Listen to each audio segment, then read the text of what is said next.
Hakikat gizli bir sırdır. Açabilirsen gel beri. Küfrün içinde iman vardır. Seçebilirsen gel beri.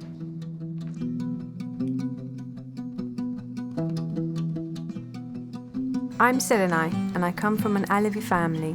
This faith doesn't have a religious book, and growing up I heard many different statements on what its beliefs were. But before embarking on this journey, I never realised just how fundamentally stark they were. Alevilik İslam'ın ta kendisidir. Alevilik İslam'ın kalbi, özüdür. Sözde esasta bütün İbrahim dinlerden çok ayrı bir inanışa sahiptir. Bir din olması mümkün değildir. Felsefi anlayışı kendisine kesinlikle rehber edilmiş bir yolun adıdır.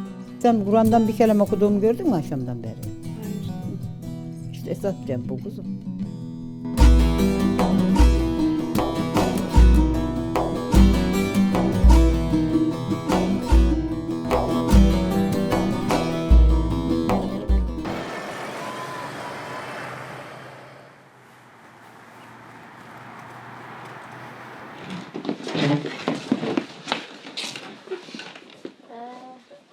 Anyone that's wearing tracksuit pants get up.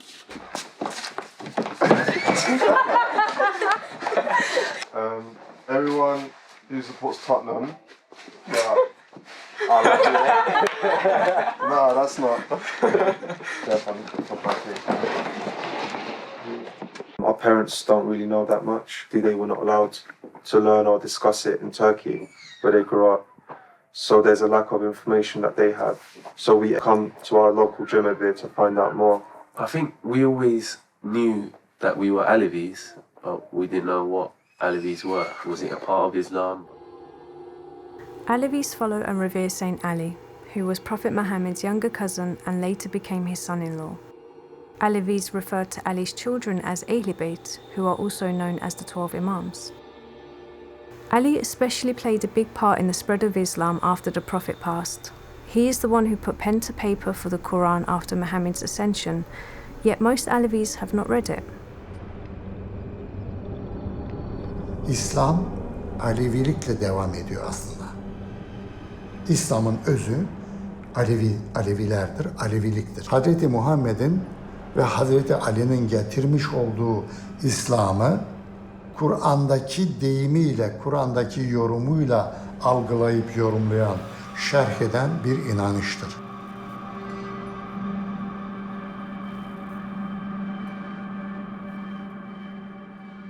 Aleviliğin tarihi teolojisi üstünde çalışmazdan önce Kur'an üzerinde uzun yıllar boyu süren bir çalışma yaptım. Bu çalışmada ben Kur'an'ın nasıl şekillendiğini, nasıl biçimlendiğini, hangi ayetinde ne söylendiğine tümüyle vakıf bir insan olarak konuşuyorum.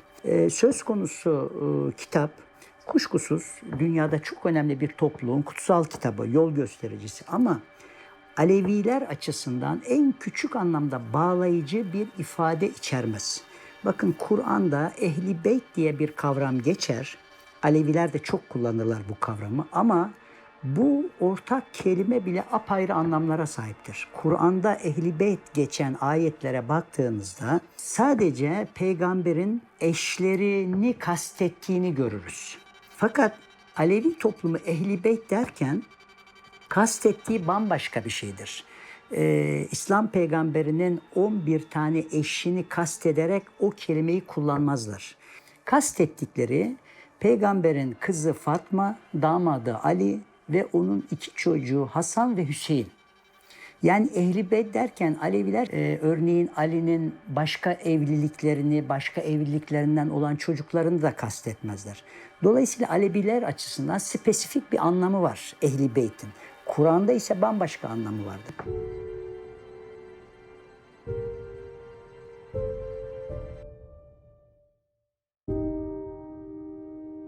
Çoğu dedeyle konuştuğumuz zaman Alevilik ne zaman başladı diye sorduğumuz zaman diyorlar ki Alevilik ilk defa işte günümüzden 1400 yıl önce Hazreti Ali'nin toprak damlı evinde Mekke'de başladı ve buradan itibaren de Alevilik yayıldı, geldi günümüze diyorlar. Şimdi Hazreti Ali'nin toprak damlı evinde semah yürütüldüğüne, ayin-i cem kurulduğuna, Aleviliğin başlatıldığına dair herhangi bir elimizde bilgi yok. Ancak elimizde çok önemli bir yazılı belge var. Günümüzden 4200 yıl önce son Sümer reformist kralı Gudeya'nın hazırladığı 2 tane silindir tablet var. Bu tabletlerden birinde Gudeya'nın bir tapınağı nasıl inşa ettiği anlatılıyor.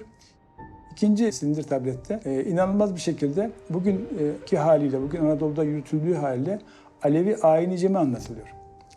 Alevi ayini cemi o kadar detaylı anlatılıyor ki dede ayine başlamadan önce insanları barıştırır, düşkünler varsa uzaklaştırır. Yani yaşadığı ayinin yapılacağı yeri arındırır. Silindir tablette, Gudeya silindir tabletinde var. Önce Gudeya bulunduğu mekanı arındırıyor. Esas temizlik bizler için öz temizliği. Bu meydanda cümle canların gönül birliğiyle hizmet yürüteceğiz. Şöyle birbirinize nazar edin. Bakın bakalım aranızda dargınınız, kırgınınız, küskününüz var mı? Varsa eksikler tamamen noksanlar imana bu meydana koyalım. Gönüller bir mi canlar? Eyvallah. Gönüller beraber mi canlar? Eyvallah. Hepiniz birbirinizden razı mısınız? Eyvallah. Hak da sizden razı ve hoşnut olsun. Eyvallah. İşte bu gönül temizliği çok önemli. Dedik ya evvela kendi özümüzden sonra birbirimizden razı olacağız ki muhabbetimizin hoşluğu, gönlümüzün coşkusu artsın. Eyvallah. Daha sonra lokma ve çera hazırlanması var Alevi ayininde. Bu aynı şekilde lokma ve çera hazırlanması silindir tablette de var. Vardır ilimden gidilmeyen yolun sonu karanlık, düşünce karanlığına ışık tutanlara ne mutlu. Medet ya hay, mürvet ya hay, yetiş ya hünkâr. Sonra 12 hizmetlerin tayini var. Aynı şekilde hem bizim şu anda yürüttüğümüz ayin cemlerde hem de Gudeya'nın silindirinde var. Yani başından sonuna kadar birebir bugün Anadolu'da yürütüldüğü haliyle anlatılmış. Ayin-i Cem, Aleviliğin tek ibadet biçimidir. Ayin-i Cem olmadan Alevilik olmaz. Ayin-i Cem'in günümüzden 4200 yıl önce yazıya alınmış olması ve bu yazılı belge bugün Louvre Müzesi'nde sergileniyor. Bu Aleviliğin köken itibariyle bütün semavi dinlerden çok daha eskiye dayandığını yani nesnel bir şekilde önümüze koyuyor. Nesnel bir şekilde. Anadolu'ya geldiğimiz zaman yani Sümer'den Anadolu'ya geldiğimiz zaman Luvilerin 8000 yıl önceki varlıklarından haberdarız. Bu yapılan kazılarla ortaya çıktı. Komşuları ona Luvi diyor. Bilhassa Hititler. Luvi ışık insanı demek. Luvilerin kelimenin başındaki A'yı ihmal ederek söyleme ve yazma alışkanlıkları var. Yani bu halkın gerçek adı Aleviler. Yani ışık halkı. Aleviler ışık temelli bir inanışa sahipler. Yani ışıktan geldiklerini, nurdan geldiklerini ve tekrar nura döneceklerine inanıyorlar. Aşkı muhabbet bu meydanın kırklar semahı sadece ikrara bağlı canlar tarafından dönülür. Meydanda çerağımız, çerağın etrafında da o güzel semahımız. Güneşin etrafında dönen 9 tane gezegeni, güneşin kendi etrafındaki dönüşünü ve kendisine biçilmiş rota üzerinde Samanyolu galaksisindeki seyri seferini bizlere anlatan o güzel semah. Hak ile hak olmanın, beraber olmanın semahı. Bunun ritmi yok, şeysi yok, hepiniz biliyorsunuz. Aşk eden ve yola ikrarla bağlı olan canlar meydana semah eyleyebilecek. Eyvallah. Çağataynim emrine ferman, sen eyle dertlere derman. Ali mürüvvet, mürüvvet, mürüvvet, Şahi mürüvvet, mürüvvet, mürüvvet. Alevi felsefesinde, Alevi penceresinden baktığımız zaman Ali bir birey olmanın ötesindedir. Bir kişi olmanın çok ötesindedir. Alevi yolağının anlatımını en güzel dile getirenler Alevi ozanlarıdır. Alevi ozanların dörtlüklerine baktığınızda Ali'nin nasıl bir Ali olduğunu, Ali'den ne anladığımızı çok daha fazla orada görürüz. Şimdi hak derken Allah anlamına mı geliyor? Tanrı anlamına mı geliyor? Hak Alevi terminolojisinde gerçek demektir. Tanrı'dan ziyade gerçek demektir. Yani bütün varlığın tamamına hak denir. Alevilikte Tanrı inancı yoktur. Yani çok net, açık bir şekilde söylüyorum. Alevilikte Tanrı inancı yoktur. Alevilikte Tanrı varlıkta olan her şeyin birliği ve bütünlüğüdür. Pir Sultan'ın bu bir sırdır. Sırrını saklayan erdir. Ay da sırdır, gün de sırdır, gün Muhammed ay Ali'dir. Hangi nefesi alırsanız alın, mutlaka Hazreti Muhammed ve Hazreti Ali'nin birer nur olduğunu ve bunların sır olduğunu ve bunların güneşi ve ayı temsil ettiğini çok açık bulursunuz. Bu çok artık gizlenme gereği duyulmayan Alevi sırlarından bir tanesidir. Bugün bilim çevreleri de ışıltılı büyük bir yapının kendi ağırlığını, kendi yoğunluğunu taşıyamayarak genişlemesiyle evrenin başlangıcı olduğunu, günümüzden 13-14 milyar yıl önce evrenin böyle ortaya çıktığını söylüyor. Yunus Emre de aynı şeyi söylüyor ve Yunus Emre'nin bunu söylediği tarih 1240'lı yıllar. Yunus Emre ondan sonraki büyük patlamadan sonraki sefahatı da, ondan sonraki gelişmeleri de yine anlatıyor. Diyor ki gevherden buğu çıkardı, buğudan gök yarattı, gökyüzünün zineti çok yıldızlar eridi. Göğe haydi dön dedi, ay gün yürüsün dedi, suyu havada koydu, üstünde yer eğridi. Bakın burada göğe haydi dön dedi, ay gün yürüsün dedi diyor. 1240 yılında gökyüzünün, ayın ve güneşin ve yeryüzünün döndüğünü söylüyor. Bunların ortaya çıkması bilim çevrelerinde çok daha sonraları biliyorsunuz Kopernik'te oldu. Hakkın kandilinde gizli nihanda, lamekan elinde sır idali. Küntü kenzin yani yaratılışın esrarı ondadır. Dünya kurulmadan var idali. Hem dünya kurulmadan önce var olan hem de dünyayı var eden varlık 7. yüzyılda etiyle, tırnağıyla, canıyla, kanıyla var olmuş İslam'ın 4. halifesi olamaz. Böyle bir şeye inanmak bugünün kuşağındaki insanlar için artık mümkün değil. Ali Bey erkanı dağılınca o gizli cemlerde okunan, içinde sır barındıran nefesler artık ortalığa çıktı ve o ortalığa çıkan bu nefeslerin içinde de sırlar var. Ancak bizler bunları türkü dinler gibi dinlediğimiz için bunların içinde ne anlatılmak istediğini çok fazla idrak edemiyoruz. If I had a cookie or a biscuit in my hand, and I crushed that cookie or biscuit and it turned into about 1 million crumbs on my palm, what part of those crumbs was not the original biscuit? It's actually all the same. It all belongs to that original energy that it was. And that's what Enel Haq suggests. Enel Haq suggests that energy constantly continues, does not stop.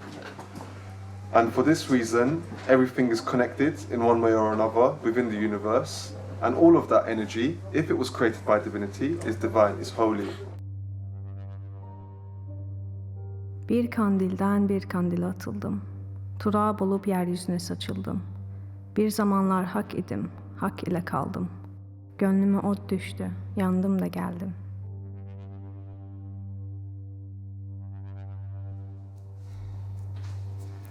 Bazı araştırmacılar ve yazarlarla konuştuğumuzda Aleviliği bambaşka bir perspektife oturduklarını görüyoruz. Öyle ki Alevilik ilk toplumlara kadar gidiyor. Buna göre bazı arkeolojik tabletlerde mesela 12 köşeli güneş sembolleri ve yine aynı cemleri anlatan çeşitli semboller görüyoruz. Günümüz araştırmacılara göre Anadolu'da yaşayan yerli halk aslında Aleviliğin köklerini oluşturmaktaydılar. Ve bu türden yeni araştırmalar ve farklı fikirlere sizin bakış açınızı öğrenebilir miyiz? Teşekkür ediyorum. Tekrar hoş geldiniz. Evet, Aleviliği bazı kesimler, özellikle Alevi olup da kendisini demokrat ya da ateist ya da ne bileyim işte Aleviliğin 4000 yıl öncesinde de var olduğunu ima edenler olmakta. Alevileri bölmek aslında da olsa bunu kullanıyorlar, söylüyorlar. Aleviliği Zerdüştlüğe, şamanizme, yok kamcılığa ya da işte o bulunan arkeoloji kazılarında arkeologların bulduğu yazılardan dolayı Luvilere dayandıran bir görüş vardır.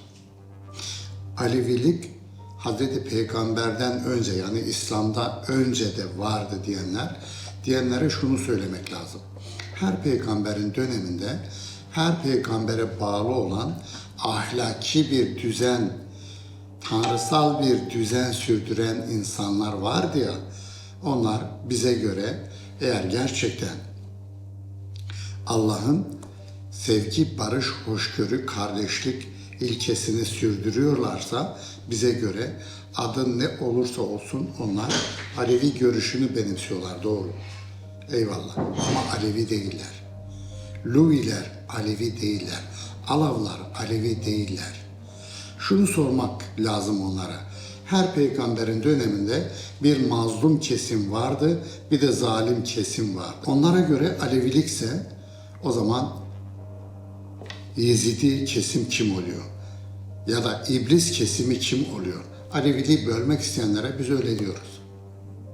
Şimdi Pir Sultan Abdal'ın da bir deyişinde söylediği gibi Ay Ali'dir bin Muhammed ve buna benzer birçok Alevi deyişlerindeki gün ve ay benzetmesinin arkasında nasıl bir mana ya da sır gizlidir? Bunu bize Evvela tasavvufi boyutta Hazreti Ali el-Murteza ilmini, ışığını Hazreti Muhammed'den almış mıydı? Evet. Ha bir de bunu bir aşığın yorumunda dinleyelim. Siz hiç aşık olmadınız mı? Ya da bir delikanlı hiç aşık olmaz mı? Şunu söylemez mi? Kaşların yay gibi, ya dudakların kiraz gibi, yanakların elma gibi. O methetti sevgilisi manav dükkanı mı oluyor? Hayır. I wanted to fact-check some of these theories, which I felt held the key to our understanding of the link between the Luwians and Alevis. On the Oxford Handbook's prestigious website, I found a publication by Ilya Yakubovich, a linguistic and philologist who specializes in Anatolian philology amongst many other regions. In his 2015 publication titled The Luwian Language, he points out, quote, the A vowel spelled at the end but pronounced at the beginning, for example, graphic misa corresponding to the phonological amis. Although many people believe the word Alevi comes from Ali, it seems quite clear that the most obvious word connection to this name is the Turkish word alev, which means flame. Could this mean that Luwiya becomes Aluwi? If so, to me, this would support Erdoğan Şener's theory of a link between the Luwians and the Alevi belief. All this is impossible. The point is that the term Luwiya is attested in cuneiform transmission. It is attested in the so-called Hittite laws, and there it is rendered without initial A. It is not Aluwiya, it is Luwiya. What actually happens is that some words rendered with the initial A in the cuneiform may be rendered without initial A in hieroglyphic transmission later on. And this was taken by some scholars, probably with good reasons, as evidence that later on in the history of the Luwian language, A can drop. However, this is applicable only to the words that have A in the cuneiform. If the initial A is not present in the cuneiform, this is sufficient to demonstrate that it never existed there. The word Luwiya is actually the name that the Hittites gave them. Yes. What does it mean? We do not precisely know what it means. We sort of know what it refers to. It refers to a particular area that was situated to the east of Hattusa. Anything to do with light? Such etymology has been advanced actually, but not for Luwiya as such, but rather for Lycia. Lycia, as you know, is another area of Anatolia, and there is another discussion in scholarship whether the name of Luwiya is related to the name of Lycia. The Lycian civilization is actually later, in the first millennium BC. We assume that the Lycians were also present there in the second millennium BC, although at that time they were illiterate, so they did not leave their own inscriptions. However, their ancestors are known as the Luca people in Hittite sources. And some people who actually do not believe that the Lycians are related to the Luwians advanced the theory that the Luca people and the Lycians are ultimately derived from the Indo-European root meaning light. Judging by the Luwian religious rituals, we do have evidence that Luwians addressed the sun god in their prayers. For example, we have a Luwian ritual against the impurity of the house and another ritual with Luwian incantations that is dealing with neutralizing a curse, possibly linked to the effects of violating an oath. So these are types of rituals that are available to us with Luwian incantations. Can I ask you some questions about the Sumerians? I know something about the Sumerians, even though this is not my main area of specialization. Okay. It's the ceremony of Gudea, the last reformist king, where he builds a worship house, and then they carry out a ceremony, which again takes place with purifying the space, and then they have people with certain roles. For me, the purification of the house as such is not a particularly striking thing, because this is a ritual performed in a broad variety of cultures. For example, there is also a Luwian ritual for the purification of the house. And as you can easily observe at this point, there is some logical fallacy here, because if this ceremony has a Sumerian origin, it does not have a Luwian origin. And if this ceremony has a Luwian origin, it does not have a Sumerian origin. It's just a very peculiar ceremony. It's very specific. You know, they sweep the rug and they wash each other's hands. Just a very little peculiar things that they carry out. And I just wondered where this comes from, because it clearly doesn't come from the Quran or Islam. It may well go back to pre-Islamic beliefs. There is no question about it. But I think it would be very difficult to pin down a specific source. I would not say that it is impossible that some of the purification ceremonies in Luwian rituals lived on in Anatolia through many centuries and ultimately could find the expression in the gem ceremony, because such ceremonies could easily be borrowed from one culture to another. Kaygus Abdal was the son of a local lord. He was like a prince in his own area. He was very rich, very wealthy, and he usually went hunting. And one day he was out hunting, he saw a deer, shot the deer with a bow and arrow, and he chased the deer for a very long time. The deer just kept running, it didn't die or it didn't stop.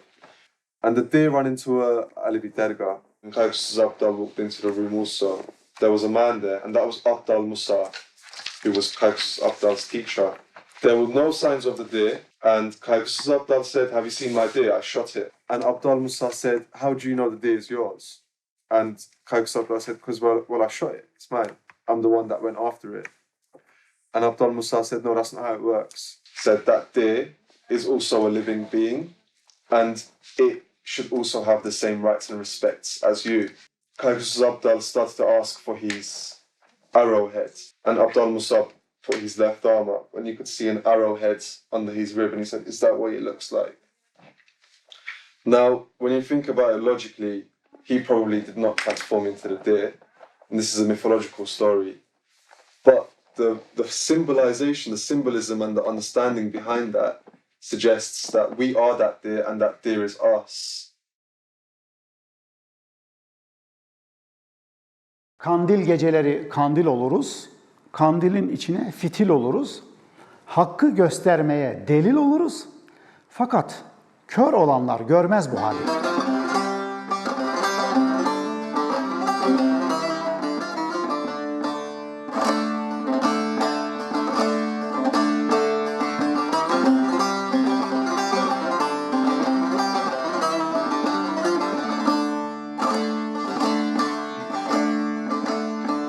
Bütün evren semah döner, aşkından güneşler yanar.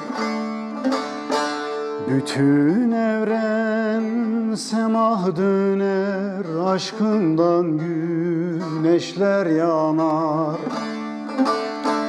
Aslına ermektir hüner, 5 vakitle avunmayız. Aslına ermektir hüner, 5 vakitle avunmayız.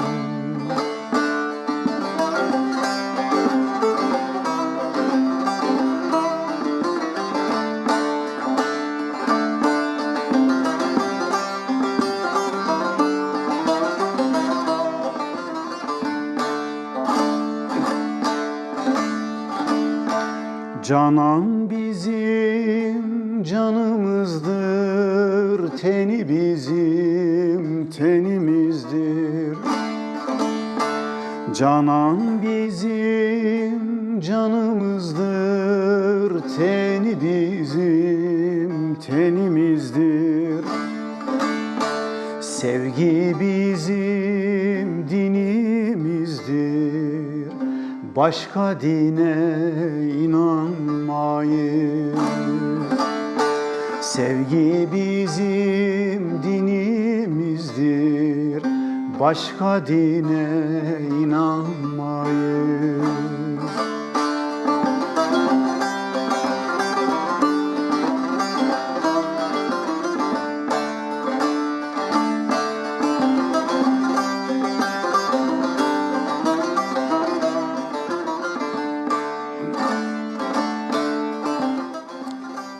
Bölümlerini bile kendi anatomisinden isimlendirmiştir.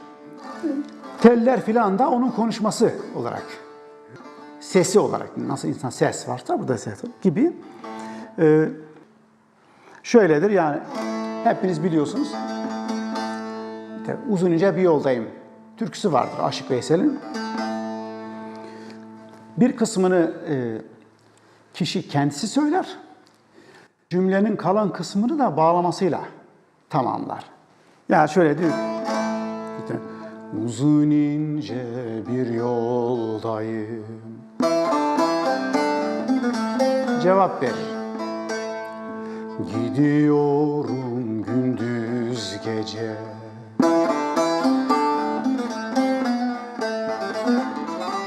Bu şekilde yani enstrümanı hiçbir zaman ağaçtan yapılmış. Yani cansız bir varlık olarak düşünmez.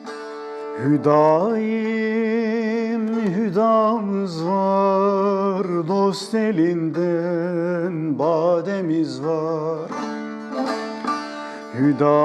Hüdayim hüdamız var, dost elinden bademiz var. Muhabbetten gıdamız var, ölüm ölür biz ölmeyiz. Muhabbetten gıdamız var, ölüm ölür biz ölmeyiz. İnsan ölmez, don değiştirir diyoruz. Bilimsel anlayışın söylediği bir tek şey vardır. Ne diyor? Hiçbir şey yoktan var olmaz, vardan yok olmaz. Bizim var olmamızın temelinde yatan ruh dediğimiz olgu canın ta kendisidir, can da enerjinin ta kendisidir. Biraz önce şurada su vardı. Ben bunu içiyorum. Su bitiyor mu? Yok. Kayıp mı oluyor? Yok. Başka yerlerde, başka görevlerde devam ediyor. Sonra ne olacak? Bu benim bedenden çıkacak, başka yerlerden tekrar bulut olacak, havaya arkasından baran olacak, yağmur olacak, toprağa düşecek. Gene oralardan tazelenip gelecek, gene bu şişeye girecek, gene buraya gelecek. Yani bu bir devri daim dediğimiz. Hakka yürüyen canlar için işte Allah rahmet eylesin demek yerine devri daim olsun, ışıklar içine gelsin diyoruz bak. Reenkarnasyon. Reenkarnasyonla çok yakın değil. Yani Hakka yürüyen canın tekrar hemen bir insan bedeninde, can bedeninde dünyaya gelmesi söz konusu olmayabilir. Ama bu dünyada varlığınız hiçbir zaman yok olmuyor. Sizler burada bakın canlarsınız. Daha evvel bu alemde yok muydunuz? Vardınız. Yok olsaydınız var olamazdınız. Vardınız ama bir yerlerdeydiniz. Neredeydiniz bilmiyorsunuz. Bilmiyoruz. Hepimiz bilmiyoruz. Katredim ummalara karıştım. Kaç bulandım, kaç duruldum kim bilir. Devre edip alemleri dolaştım. Bir sana da kaç sarıldım kim bilir. Bulut olup ağdığımı bilirim. Boran ile yağdığımı bilirim. Altı anıdan doğduğumu bilirim. Kaç ebeden, kaç soruldum kim bilir. Dünyayı dolaştım hep karabatak. Görmedim bir karar, bilemedim durak. Üstümü kaç örttü bu kara toprak. Kaç serildim, kaç dirildim kim bilir. In the Alevi belief, men and women are known to be equal in all aspects of life, and many Alevis will brag about this. But I wondered why I never heard or saw a female ceremony leader, who are referred to as Ana. After asking around in the community, one person knew of one woman in Denizli. Thankfully, the Alevi community in Bodrum invited her to lead a Hızır Jam. This was a rare opportunity I was lucky to experience. Hızır caminizi sürmek için bana rızalığınızı veriyorsunuz mu canlar? Veriyorsunuz mu canlar? Veriyorsunuz mu? Hak da sizden razı olsun. Gel. Ana, bir şikayetim. Ha, ben geç ortaya yere. Niye adını ver? Ben de senden şikayetçiyim. Ol bakalım. Tabii. Çünkü Cem başlamadan önce... Alıncadı, doğru. Doğrusun. Var diye sormadın. Haklısın. Hak eyvallah. Buyur, ne vuracaksın? Söyle. Ben bir kere lafını söyledim şimdi. Bulaşmayın. Ama valla size bir şey alamadım, kusura bakmayın. Anaya kıyamadım. Yok. Sadece lafı var. Gülbak versin. Akşam çorbası. Sana mı içireceksin? Ya içeceğiniz çorba olsun Allah'ını seversen ya. Şimdi bana ısrar verdirme. Denizli'de. Ondan sonra. Çorba mı yollayayım size? Gelin vallahi eve buyurun gelin siz istedinler. Gitme turnam gitme. Nereden gelirsin? Nereden gelirsin? Sen nazlı canana benzersin turnam. Bu son zamanlarda Alisiz Alevilik diye bir terim ortaya çıktı. Bunun hakkında ne düşünüyorsun? Vallahi yavrum mümkün olabilir mi? Alisiz Alevi olur mu? Düşünebilir misin? Bilmem, az önce dediğiniz Alevilik ta semavi dinlerden önce de vardı. Yine Ali vardı. Yine Ali vardı. Evvelisin, ahirisin, zahirisin, batınısın. Yani Ali aslında... 124.000 peygamberine geldi geçti. Yani Ali aslında bir birey değil. Evet kızım, sen ne diyorsun? Yani Dünya. bizim bildiğimiz Suudi Arabistan'daki... Hayır, bizim göğnümüzdeki Ali. Bizim göğnümüzdeki Ali bambaşka. Bizim göğnümüzdeki Muhammed bambaşka.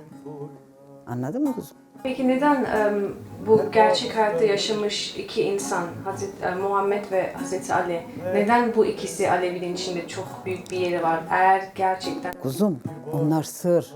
Ali'nin sırları bambaşka. Bizimkiler kalbine saklamış gelmiş bir tane. Ya Muhammed, ya Muhammed, ya Muhammed. Destur bismillah. Ya Ali, ya Ali, ya Ali. Şimdiye kadar pek çok kıyımlar yaşandı.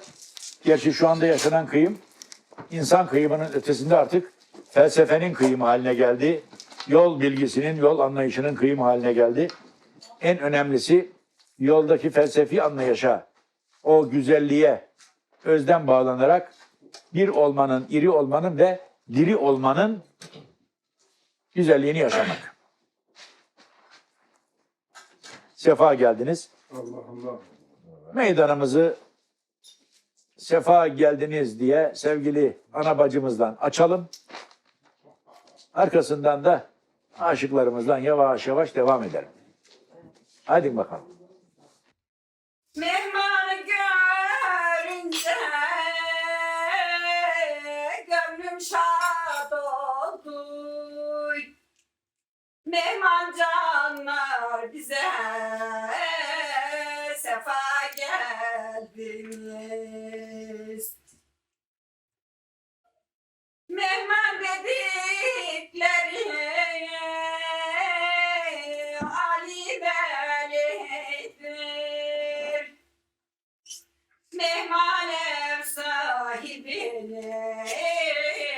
gonca gülüdür. Dua edelim de misafir gelsin. Büyük küçük onu hep hızır bilsin. Kuruyamam demeyin, yüzünüz gülsün. Mehman canlar bize sefa geldiniz.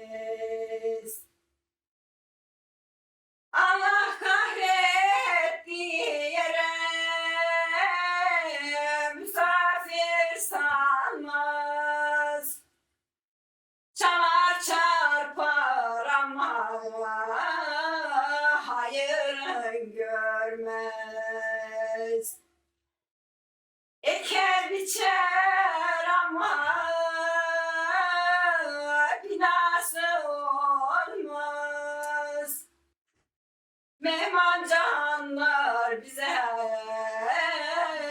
sefa geldiniz.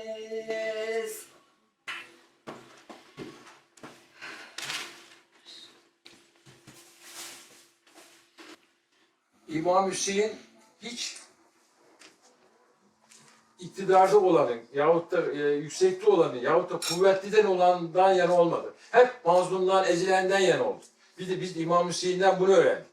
Yani kim olursa olsun, rengi ne olursa olsun, dili ne olursa olsun hep ezilenden yana olduk. Şimdi canlarımız yakınlarda duymuşsunuzdur. Bir şey oldu. Kürt açılımı oldu falan filan. Sonra kapandı. Hani bir açıyorlar, bir kapatıyorlar, bir cezalandırıyorlar, bir affediyorlar, bir şey yapıyorlar ya. O zamanlar hakikaten çok işte Cizre'de, orada, burada insanları ama nasıl böyle hiçbir çoğu çocuk tanımadan duvarları yıkaraktan, bombalar ataraktan coşturuyordu. Ayşe öğretmen bağlandı Beyazıt'a şunu dedi. Çocuklar ölmesin dedi. Eyvallah. Evet, Beyazıt çocuklar ölmesin dedi. Ve bunu dedi diye bir hafta oluyor sanıyorum, duymuşsunuzdur. Ayşe öğretmeni içeriye attılar. Ayşe öğretmen şimdi zindanda. Ayşe öğretmen biliyor musunuz bir de hamileymiş. Yani Ayşe öğretmen zindanda doğum yapacak. Ayşe öğretmen Sünni de olabilir, işte Alevi de olabilir. Ama bizim inancımızdan olmayabilir ama biz ondan yanayız. Biz onun acısını çekiyoruz, acısını duyuyoruz. Neden biliyor musunuz? İmam Hüseyin'den öğrendik bunu. Mazlumdan yana olmayı canlar. Evet. Eyvallah Erhan. Eyvallah. Aşk olsun. Aşk olsun. Aşk olsun. Eyvallah. Eyvallah. İbadetin aslı bu. İbadetin adı birbirimize sahip çıkarak, birbirimizi eğiterek, birbirimizi daha ileriye taşımak. İbadetin hiçbir zaman anlaşılmaz diliyle uğraşmadık. Bundan sonra da uğraşmayacağız.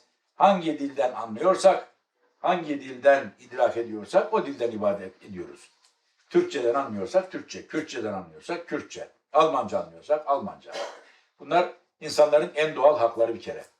Bu haklardan insanları mahrum etmek isteyenler, onların kendi inançlarına aynı zamanda dillerine de eğer ket vurmak istiyorsanız bu yapılabilecek en büyük yezitliktir. Şimdi hicretten hemen çok değil, 1244 yıl sonra doğan bir Mansur. Eyvallah. Hallacı Mansur var. Hallacı Mansur'un şu cümlesi çok önemli. Aslında bizim yolumuzun ana eksenini de koyan bir cümlesi.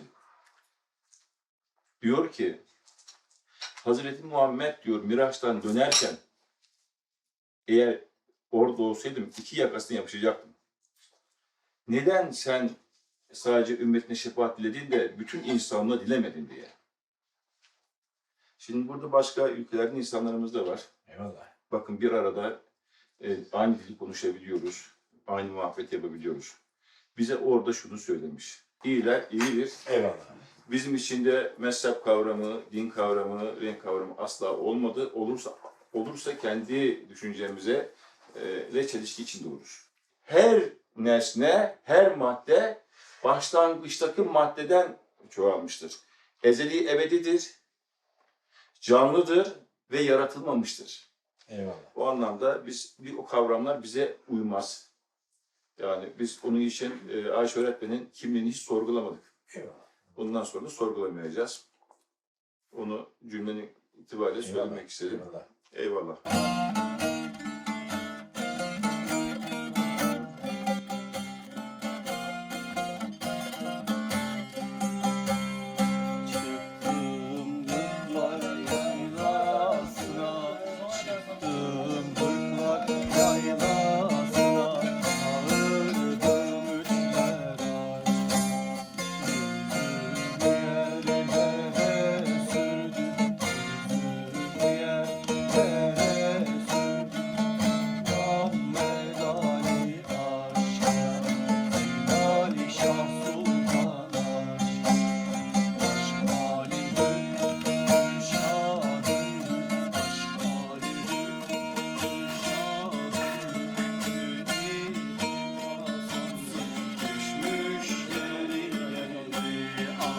Bizim atalarımızda gördüğümüz bir dürüstlük vardır ki o dürüstlüğü kendi inancının gerçekleriyle yerine getirir.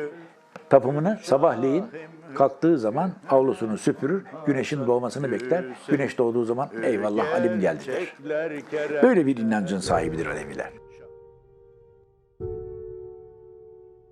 When making this film, I knew at some point I had to visit my nan's village, where as kids it was engraved within us that we were a branch of Islam. But there was one relative that I knew thought otherwise.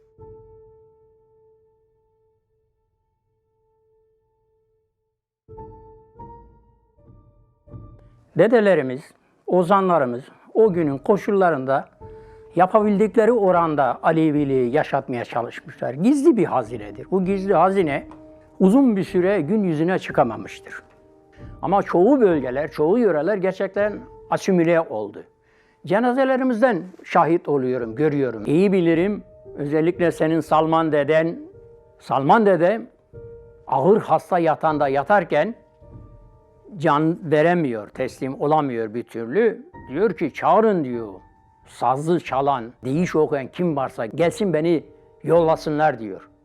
Ve bizimkiler toplanıyor, ben de o zaman çocuktum ama işte ondan bu yana hep ilgim alakam vardı saza söze. Yanlarında bulundum, Salman dede yatakta ölü haldayken bunlar çaldılar, söylediler, semahlarına deyişler de ruhunu teslim etti, Hak'a yürüdü.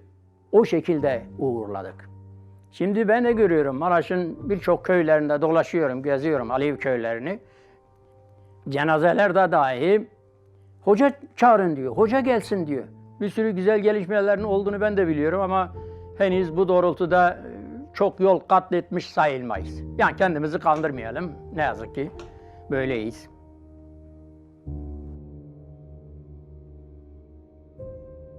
Aleviler İslamiyet'in doğuşundan sonra 12 imamları kendi işlerine almışlar. İnançlarını değil, onların yaşam biçimini almışlardır. İkinci Mahmut döneminde yani 1826'dan 1834'e kadar başta Hacı Bektaşi Veli'nin mezarının başına bir cami yapılmış. Abdal Musa'da, Antalya'da, Şahkulun'da, İstanbul'da aynı. Alevi dergahlı mezarlarının başına camileri yaparak oradan bir asimilasyon politikasını başlatmakla birlikte bir de baskı oluşturmaya başlamışlar. Yani zorla Alevilere Kur'an öğretmeye başlamışlar. Baskıyla. Ve Hakk'a yürüme erkanları son 200 yılda cenaze namazına dönüştürülmüş. Olabilir yani ben Müslümanım diyene saygı gösteriyorum. Müslümansa Müslümandır ama ritüellere, ibadetin şekillerine, uygulamaları bir daha gözden geçirdiğimizde onu ben Aleviyim, Müslümanım demesi yetmiyor. Niye derseniz şimdi namaz kılmak, oruç tutmak, zekat vermek, hacca gitmek, şehadet kelimesi getirmek, tekrar ettim biraz evvelde, İslam'ın şartlarından biri. Yani bir Müslümanın yapmak zorunda olduğu kurallardır. Bunların hiçbirini hiçbir Alevi yerine getirmiyor. Cem, dem, bağlama, deyiş, ikrar, görgü, müsahiplik, hızır, talip, rayber, pir, mürşit bunların hiçbiri ama hiçbiri bir tanesi bile Müslümanlarda yoktur, Müslümanlıkta yoktur ya da İslamiyet'te yoktur. Şimdi inanıp uygulamamak var, bir de inanmayıp uygulamamak var.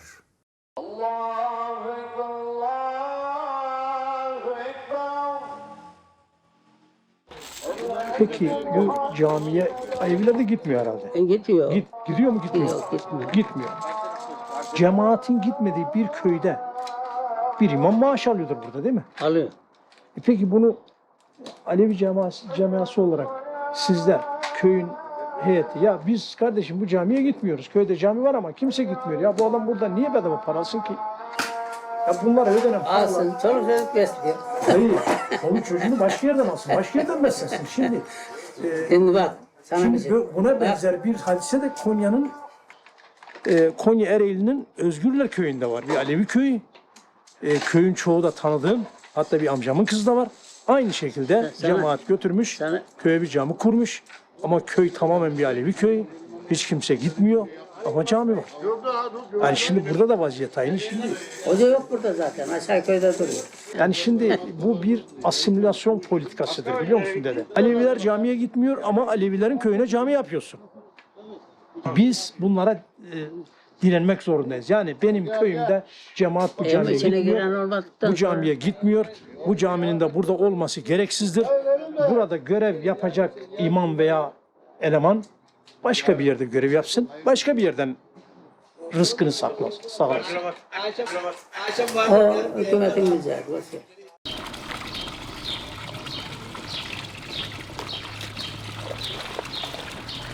Bu Alevi köyü değil mi? Hele. Cami var. Hele cami.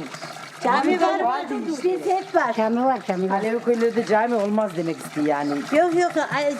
Camimiz var. Doğru Cami yapalım. Çoğu yerlerde yok. Yok, her zaman var.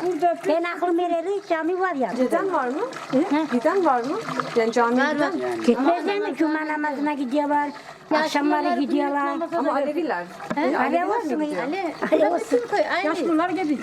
Alev olsun. Biz yani hem Alevi yapıyoruz. Aleviler var ya, şimdi Aleviler çeşit. Ama Aleviler kimisi yılmaz, kimle bilmeyenler var. Ehli Beyt'ten kalma diyorum ya. Çünkü Bektaşi çıkını yaptı. Alevileri namazdan uzak kalınca o hale gelmiş yani Bektaşi. Öyle anlatılıyor.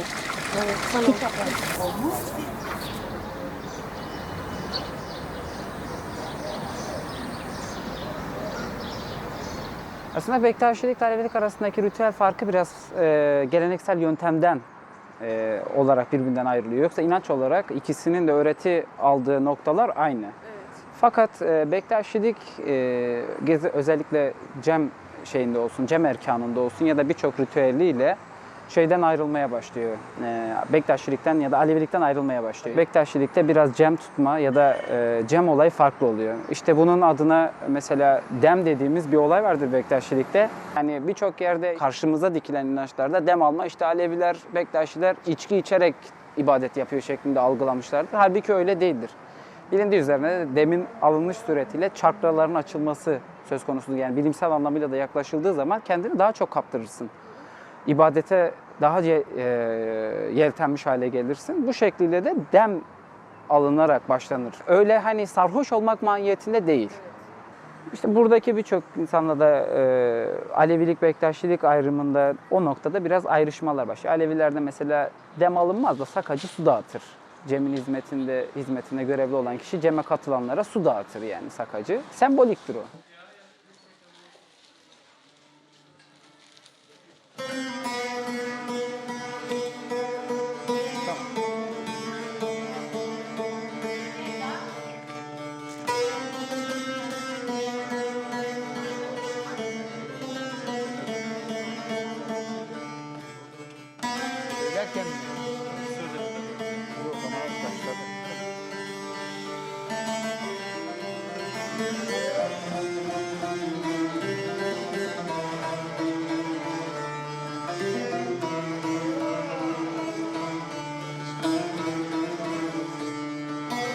Değerli canlar, aşkı muhabbetin dolusudur bu. O nedenle bizler için mihenk taşıdır. ayar ölçer. İçini dışına çıkarır. İçinde güzellik olanların güzelliği çıkar ki çıksın, eyvallah. Ama daha başka kelam eksikliği, söz yanlışlığı, tavır noksanlığı var ise o ortaya çıkarsa kişi pişman olur. Bizler aşkın dolusu olarak içeriz, muhabbetin anahtarı olarak içeriz ve kırklarda ezilen badi engür diye içeriz. Kendi özümüzdeki hak ile muhabbet edebilirsek bu sürede eyvallah. Gönül birliğiyle. Back in 1978, in the Marash massacres against Alevis, each Alevi house in Marash was marked with red paint and X. And the next day, every single house which had a red X was attacked. The whole city was divided, which is why a lot of our families actually migrated after the Marash and Çorum massacres against Alevis. Nearly 40 years has passed since the Marash massacres, and a lot of our families were our age. A lot of our parents were our age when they experienced the Marash massacre. Ben Maraş olaylarında 17 yaşlarındaydım. O olayın zaten öğretmenlerin öldürülmesiyle başladı. O zaman ben bir mağazada çalışan bir genç kızdım. Öğretmenlerin cenazeleri kaldırıldığında çalıştığım iş yeri darabeyi indirdi. Biz içeride bir süre bekledik. O gece televizyonda 5 kişinin öldüğünü ve kimliklerinin belirsiz olduğunu söylediler. Abimin de evde olmayışında, dışarıda kalmıştı o olaylarda. Eve gelemeyişinde biz o gece zaten uyuyamadık. Sabahleyin erken saatlerde annem Yeni Mahalle'de akrabalarımızın olduğu yere gidip, abimler de o tarafta oturuyordu. Oraya gideyim dedi, Abbas'ı sorayım dedi. Abimgile gittiğimizde abimin orada olmadığını gördük. Ve annem dedi ki sen burada kal abingilde, ben Yeni Mahalle'ye gideceğim. Orada teyzemler filan akrabalar var. Onlara soracağım orada mıdır diye. Ben ne kadar gitmek de istesem annem koymadı. Yalnız gitti. Annem gittikten birkaç saat sonra abim geldi. Abbas geldi. Abim geri dönmek istedi. Dedi ki insanları dedi öldürüyorlar dedi. İnsanlara yardım etmemiz gerekir dedi. Yapabilirsek, araba bulabilirsek dedi, insanları şehrin dışına taşımak istiyoruz dedi. Araba bulabilirsek ama dedi. Ben abime gitme abi dedim. Dedi ki sen dedi gitmemi istemiyorsunuz ama dedi insanlar öldürülüyor, kaç kişiyi kurtarabilirsek dedi. Yardım etmemiz lazım dedi. Dinlemeyip gitti. O gittikten sonra annem geldi. Annem üzgündü, çaresizdi. Annem o korkuyla beni orada bıraktı. Abimlerin evinde bıraktı. Önceleri biz kapı deliklerinden bakabiliyorduk. Bir baktık bir apartmanda yangın, bir tanıdığı oturuyordu orada. Onun vurulduğunu gördük, balkondan düştüğünü. Biz ondan sonra bizi de öldürürler diye biz banyonun içine saklandık. Abim, hanımı, 4 çocuğu. Biz 2 gece, 3 gece o şekilde geçirdik. Olayın 4. gününde artık silah sesleri iyice arttı. Abim dedi ki, gelin dedi, bunlar bizi öldürecekler dedi. Biz dedi, çocukları öldürelim. En azından dedi, onların eliyle ölmezler dedi. Çünkü dedi, önce onlar çocukları öldürecekler gözümüzün önünde dedi, ondan sonra da bizi öldürecekler. En azından bunların elleriyle ölmesin dedi. Ben o zaman bir kriz geçirmişim, gülme krizi, sonradan anladım tabii. Ben gülüyorum. Abim öyle dedikten sonra bana aşırı derecede bir gülme ve ben bu gülmeyi 1 saatten fazla sürekli güldüm. Mermiler camlara isabet etmeye başladılar. Eğilerek, sürünerek mutfağın içine gittik. Çünkü mutfak arka taraftaydı. Karşıya baktığımızda asker görünüyordu. Ben orada bağırdım. İmdat, bizi kurtarın diye. Asker sadece böyle yaptı. Yani orada kalın hesabı. Ama öbür taraftan da artık bahçeye falan girmişlerdi. Askeri dinlemedik biz. Efsi abinin balkon kısmına denk geliyordu, beton kısmına. Oradan da korkuyorduk aslında. Çünkü onlar da bizi öldürebilir. Biz Aleviyiz, onlar Sünnidir diye. Buna rağmen tek kurtuluşumuz oydu. En azından orada bir asker göründü diye bize bir cesaret geldi. Hem korku hem cesaret, ikisini birden yaşıyordum çünkü. Askerin yanına gittiğimizde karakolun arkasındaki yolda grup, ucu belirsiz, ellerinde sopalar, bağırmaya başladılar. Müslüman Türkiye, komünistler Moskova'ya.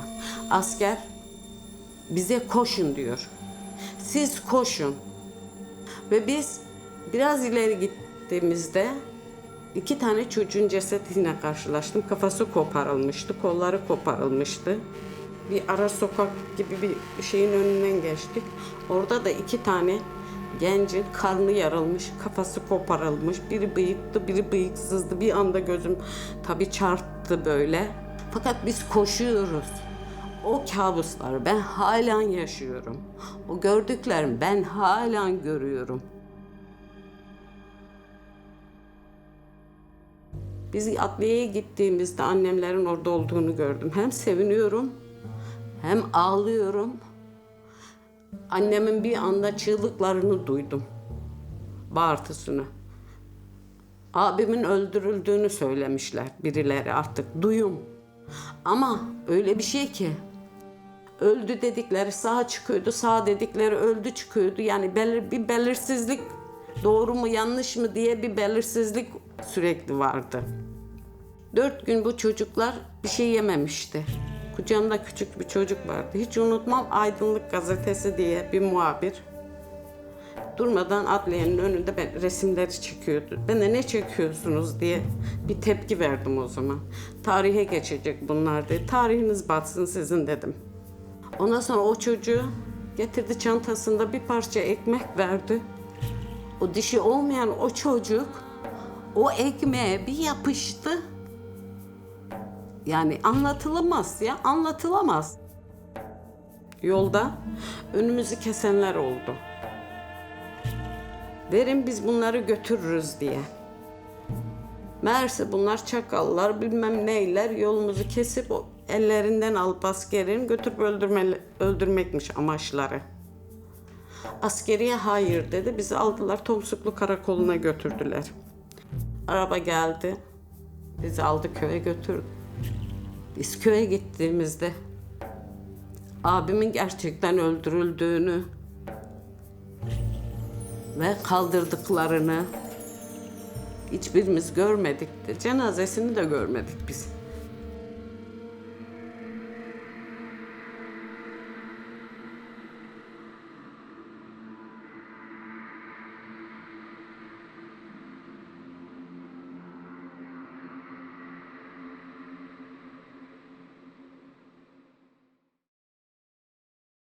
Bakın ne diyor aşık. Başından sonuna kadar bu yolu anlatıyor. Evvelden badeyi aşk ile mestiz, yerimiz meyhane mescit gerekmez diyor. Biz ta başından beri badeyi aşk, yani aşkın o muhabbetiyle mest oluyoruz. Yerimiz meyhane, meyhane burası. Başka öyle şey meyhane değil. Aşkın muhabbetinin konuşulduğu meyhane. Yerimiz meyhane mescit gerekmez. Kur'an'ın natık var, samıt gerekmez. Konuşmayan Kur'an gerekmez diyor. Konuşan Kur'an var. Konuşan Kur'an kim? İnsanı kelam.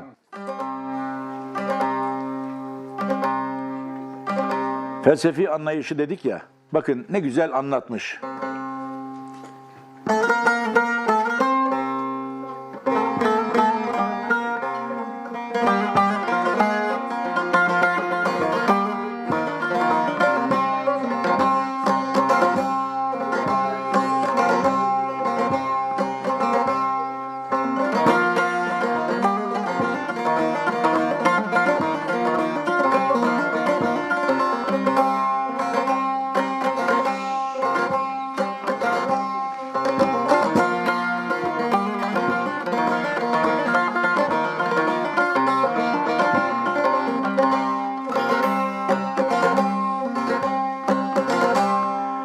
Evvelden badeyi aşk ile mestiz, yerimiz meyhane, mescit gerekmez. Saki Kevser'den gandık elestiz, Kur'an'ın atık var, samıt gerekmez. Saki Kevser'den gandık elestiz, Kur'an'ın atık var, samıt gerekmez.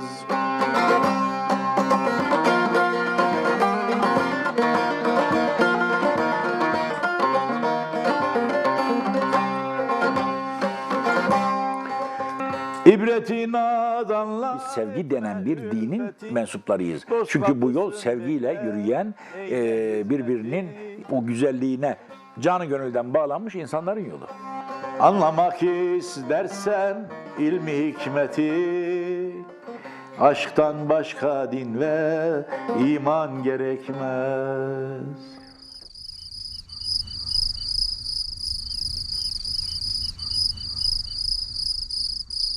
Bu yol bilimsel bir yol. Bu yol inanmaktan ziyade anlamaya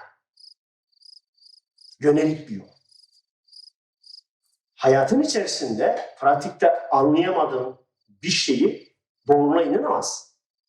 O yüzden Alevi'de her şey incelenmiştir. İncelenmeden bir şeye direktmen körün körü inanılmaz. Biz Alevili diyoruz ki bilimsel bir yol ama tartıştığımız insanlar bilimin ne olduğunu bilmiyor. Şimdi masallarla yetişmiş bir bireylerle mi Aleviliği tartışalım? Bilimle yetişmiş bir nesille mi Alevi'yi tartışalım? Biz masalla yetişmiş bir Alevileri zaten mantıkla yenemeyiz ki. Sadece inanmamız gerekiyor. Onun mantığında. Aklımızın ve vicdanımızın süzgeçinde geçmeyen hiçbir şeye biz temah etmeyiz. Bundan dolayı bu baskılar, bu zulümler, bunlar olmuş zaten. Ve bundan sonra Aleviler kendini farklı yorumlamış. Şimdi olan bütün kavga, bütün çekişme bu zaten. Yani baskılardan, zulümlerden sonra herkes acaba ben kendimi nasıl katlettirmem? Yani ben onlara ne kadar %70 benziyorum. Yani %70 ben İslam'ım, %30 işte Aleviyim gibi yüzdeler değişmiş. Ve şimdi birileri çıkıp dediği zaman %0 İslam'ız dediği zaman problem oluyor. Bir şey sorabilir miyim? Bazı insanlar şimdi der ki neden ozanlarımıza inanalım? Neden onların yazılı deyişlerle Aleviliği tanımayalım? Yani... Şöyle diyeyim, ozanlarımızı söylediklerini doğru olmadığını nereden bileceğiz? Ozanlarımızın doğru olup söylediğini doğru olmadığını bilebilmek için dünyanın tarihini bilmek gerekiyor. Onun için dünyanın tarihini bilmeyen bir kişi, dünyanın gelişimini bilmeyen bir kişi tabii ki ozanlarımızın söylediğini anlayamaz. Ama bugün dünyanın tarihini bilen, bilimi bilen bir kişi ozanlarımızın ne demeyi istediğini anlayabilir. Çünkü ne bilimle ne ilimle ters düşen hiçbir şeyleri yoktur. O yüzden biz de bu çalışmaları arkadaşlarımla adab-ı muhabbet çalışmasını zaten buradaki en büyük hedeflerimizden biri bunu akademik platformda anlatmak. Evet birçok sır da şu an ortada. Zaten insanlık bunu biliyor. Ama Darwin daha evrimi keşfetmeden düşünün ki ondan 1000 yıl önce evrimleşerek insanın geldiğini söyleyen bir şey nasıl olabilir? Yani o dönemin sırrı şimdi aşikar olmuş. Aleviliği içselleştirmemiş bir kişi oturup Alevilik hakkında ahkam kesemez. Ya ben kişisel olarak öyle düşünüyorum. Hani dışarıdaki eğitiminde felsefeye ya da ilimle, bilimle ilgili neye dokunsam Aleviliği görüyorum. Ya da kendi çalışmalarımızda herhangi bir nefesi seslendirdiğimizde yine felsefeye dokunmuş oluyorum. İlime, bilime dokunmuş oluyorum. Bunu hissediyorum. Yani bunu hem aklen hissediyorum hem de ruhen hissediyorum. Çünkü o kadar çok iç içe ki, o kadar Alevilik hatta çok çok daha ilerisinde bunu görüyorsun. Yani bize sadece modern eğitimde gördüğümüzün çok çok daha ilerisinde, çok çok daha güzel, çok çok daha derin, çok çok daha yer yer zarif bir şekilde anlatıyor bunu bize değişlerimiz. Sadece bizim bugün olması gereken belki bu öğretiyi bu şekilde aktarmak bundan sonraki şeylere, nesillere, gençlere. Bu da bizim için çok büyük bir hem şans oldu hem örnek oldu. Kainatın aynasıyım madem ki ben bir insanım. Hakkın varlık deryasıyım madem ki ben bir insanım. İnsan hak da hak insanda, ne ararsan bak insanda, çok keramet var insanda. Madem ki ben bir insanım diyorsa, şimdi burada kendiyle hakkı özdeş görebiliyor. Kendi özündeki hakkı bulma yolunda yürümenin Alevice ibadet olduğunu düşünüyorsa başka aracıya gerek yoktur. O nedenle din değildir. Bir yolun adıdır.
Dinayet Reis o 4'ünü de biliyordu. Hem Kur'an-ı Kerim'i, İncil'i, Zabur'u, Tabur'u akıl çantanın içine koyuyordu. Bu ne oluyordu? Bu Ankara'ya kadar gidiyor Müftü Fakülte'nin şeyine gidiyor. Bir seneden zor randevunu oluyor. Alevilik bu şeyin suralasını, yani tam temelini gösteriyor, söylüyor. En sonunda diyor ki Halil'im sen doğrusun. Sen doğrusun ama biz doğrusunu söylersek ellerimizi keserler. Biz doğrusunu söylemiyoruz. Bizim de yolumuz işte dağ oldu şimdilik. Kendi doğallığı içinde bir Alevi insanı ben Müslümanım diyorsa bizim bununla polemiğe girmemiz gerekmiyor. Ona saygılı olmamız gerekiyor. Ama Aleviliğin nereden geldiğini, nasıl şekillendiğini tartışacaksak, öğreneceksek bizim Hacı Bektaş kadar bilimsel gerçekliğe sadık kalmamız, bilimden gidilmeyen yolun sonunun karanlık olduğunu kendimize bilgi araştırması sırasında kendimize rehber edinmemiz lazım. What does that symbol represent? That's ancient. It's a specific symbol to Bektashism. Just to finish up on that, hopefully after this, if someone asks us what were the origins of Alevism, we'd be able to answer them in a better way, in a more knowledgeable way. Hakikat ta ezelden var. Hak Muhammed Ali'den. Yer yoka göv yoka kudretten bir topendi süzüldü. İkisin bir ganden durukan ay Ali Gün Muhammed yazıldı. Ol vakit yarattılar devine periyi. Kaftan kafa hükmederdi her biri. Yer göv yoktu, zindan içindeydi. O zaman Adem'i yarattılar. Adem kaç yıl yattı yavrum? Ol vakit Adem'in belindeydim ben diyor. Süleyman'ın mühüründeydim ben diyor. Benim kuzum. Ali ölmedi. Ali anadan babadan doğmadı.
Ali turnam haber getir pirimden.